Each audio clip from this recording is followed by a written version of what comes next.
হ্যাঁ হ্যাঁ হ্যাঁ, দেশি দারুণ মুরগি। হ্যাঁ বন্ধুরা দেখুন, এই দেশি মুরগি নিয়েছি, ডিম কীরকম হয়েছে দেখুন। মাংস টেস্ট হবে বলো? হ্যাঁ, দারুণ মাংস, দারুণ মাংস হবে না? দারুণ দারুণ। দারুণ হবে। এই দেখুন এখানে, এই দেখুন, হ্যাঁ হ্যাঁ, 3টে দেশি নিয়েছি আজকে, 3টে।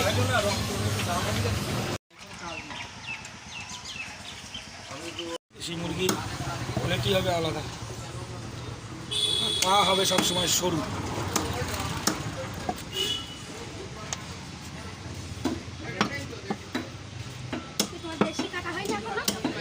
সময় লাগে না অত ছোট ছোট। পরিষ্কার হয়ে গেছে। ডিমগুলো একদম লক লক করছে।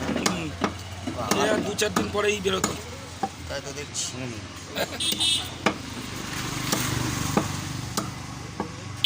কেন যে খায় মানুষ, সেটা মানুষই জানে।